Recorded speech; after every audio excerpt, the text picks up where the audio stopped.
Okay, what's your meaning of life? I think the meaning of life is having purpose. We're born and we'll die. What you do in between that is your legacy. And if your legacy is, walking with sand between your toes and living in a shack and being happy and meditating, sure, it's an individual choice. Success is very subjective. To each person is their own.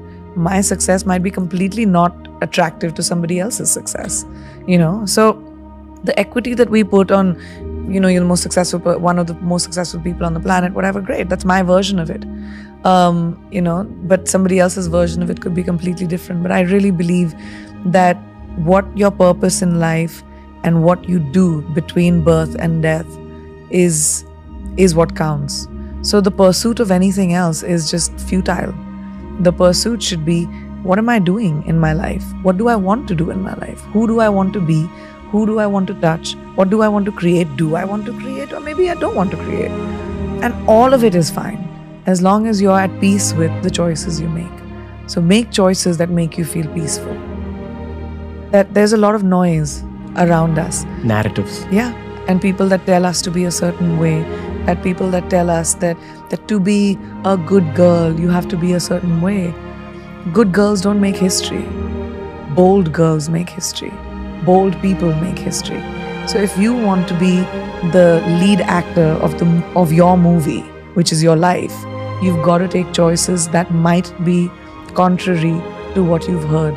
And that empowerment may or may not come from your parents, may or may not come from your family or boyfriend or whoever you're around. It comes from you.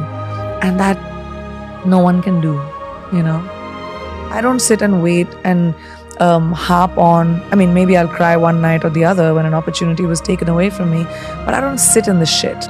So then you just become dark and negative and you'll never move forward. You have to shut off the noise. There are many people that will want to pull you down, but don't focus on that. Focus on the one person that believes in you. Focus on the light, little sliver of light that you might see, a little bit of inspiration that you might see. And that's the hardest thing to do, because you're bogged down by baggage. You're bogged down by shackles of people holding you down. So you have to really push forward. And that's just individual. Do you have that inside of you to fight that fight for yourself? Or are you going to wait for somebody else to do it? That's an individual choice. For me, what has always worked is having the small next dream, the next step. So that you always have to take a step up in the ladder to be able to get to the top. You can't get to the top by flying up. Yeah. Human beings don't fly. But if you have unachievable dreams, something that seems too out of the ordinary, then you're waiting for a miracle. And miracles don't happen very often. You have to create it for yourself. So what's the next step in your big dream? So if you want to buy a car, say for example, you have to figure out how much it's for. So अगर 100 रुपए की कोई चीज़ खरीदनी है आपको, तो वो 100 रुपए आपको बनाने पड़ेंगे. So you have to work backwards from your goal. So if my goal is one thing, I'll work backwards. And what is the first step in that goal? I'll take that. Then the next step in that goal, and slowly you'll buy your car. Keep the people around you that are your champions. And maybe this is also something I realize when I'm older, but I tell young people this all the time. Do not hang around with poisonous people. Do not keep people around you that are toxic, that mess with your brain. Keep people around you that are genuinely happy for you. Only people that are genuinely happy for you, and if that's 2 people, you're a rich person. That if you don't have that, if you don't have that encouragement in your home, try to find it in your gut, because no one's going to fix your life but you. Try to find inspiration from people that inspire you. I have been inspired every day by collaborators that I work with. The reason I take new steps is because I see someone else doing something new and I'm like, wow, yaar, ye kitna acha idea hai. Kaise kiya is insaan ne? But I don't just sit with that. I think about meri zindagi mein wo naya idea kya hai? What can I do that will make me feel how I feel about this person? It's about that feeling. It's about imbibing from the people around you. And it could be someone you admire on television. It could be someone in your class. It could be someone that you work with. But when you see something that you admire about someone, imbibe it. It's not easy. Even Priyanka Chopra said that, felt that? I mean, yes, I started working in the States in 2010. And in 2020, after 10 years of working in the industry. I started with music and then pivoted into acting in America. So started in 2010 for context. In 2020, I got my first leading role. How long did it take me? 10 years. So people don't think about how much hard work, how much consistent knocking on doors, how much humility it takes to go to another country and start from scratch. I had built an incredible career here, amazing credibility here. And I got an opportunity to do music, and people were curious about the fact that, because I could sing, what that could be. And I'm a big fan of the music industry anyway. So I was really a big fan of like music and musicians, and very excited about that opportunity. Went there, worked with the most incredible musicians, and quickly realized that I'm not as good as them, you know, and I should go back to my day job. I'm very astute when it comes to, I don't lie to myself. I'm very honest to myself.